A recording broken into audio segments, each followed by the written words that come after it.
മനക്കോട്ട കെട്ടി ഇന്ത്യക്ക് മുന്നിൽ പുതുചരിത്രം തീർക്കാൻ പാകിസ്ഥാൻ ഇനിയുമൊന്ന് കാത്തിരിക്കാം.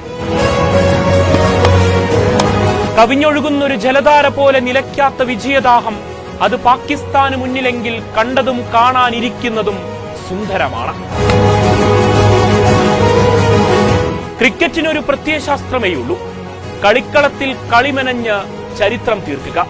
എന്നാൽ കളത്തിനു പുറത്തെ മിസ്ബയടക്കമുള്ള പൂർവികരുടെ വെല്ലുവിളികൾ അതിന് ഞങ്ങൾ കാത്തിരുന്നത് അറബ് മണ്ണിലെ ഈ നിമിഷത്തിനാണ്. ബുംറയെ പന്തുകളാറും അതിർത്തി കടത്തുമെന്നതിന് ഡെക്ക് കൊണ്ടൊരു മധുര പ്രതികാരമാണ്. അന്നും ഇന്നുമെന്നും ഇന്ത്യ പാക് കനലെരിയുന്ന മൈതാനങ്ങൾ അതത്രമേൽ ഹരമാണല്ലോ. ഇന്ത്യൻ ബൌളർമാരുടെ പേടി സ്വപ്നമെന്ന വിശേഷണത്തിലെത്തിയ സൈമിനെ ഡഗ്ഔട്ടിലേക്ക് പറഞ്ഞയച്ച് പാണ്ഡ്യ സ്റ്റൈൽ. ഹാരിസിനെ ബുംറ മടക്കിയതോടെ പിന്നെ അങ്ങോട്ട് സ്പിൻ മാന്ത്രികതയുടെ അടങ്ങാത്ത കാഴ്ചകളാണ്. ഇന്ത്യയെ വിറപ്പിക്കുമെന്ന വീമ്പിനു പക്ഷേ ദുബായ് മൈതാനം വരെയാണ് ആയുസത്രയും.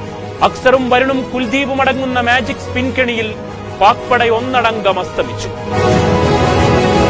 പാകിസ്ഥാന്റെ നട്ടെല്ല് തകർത്ത വിക്കറ്റ് മൂന്നുകൾക്ക് പിന്നിൽ കുൽദീപെങ്കിൽ അക്സർ കൊയ്തത് വിക്കറ്റ് രണ്ടുകളാണ്.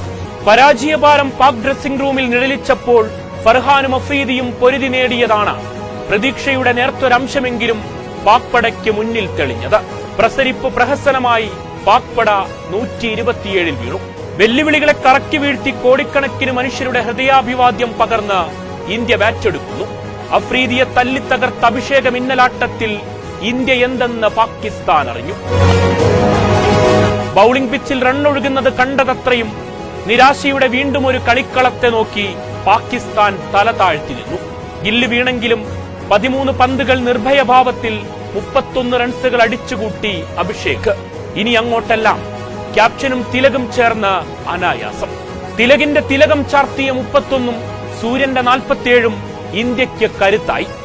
വിക്കറ്റ് 7ഉം ഓവർ 4ഉം ബാക്കി നിൽക്കെ അറബ് മണ്ണിൽ സൂര്യനിൽ ഉയർന്നൊരു സിക്സറിലൂടെ ഇന്ത്യൻ ചരിത്രം പിറന്നു. ഇനി പാകിസ്ഥാനോടാണ്.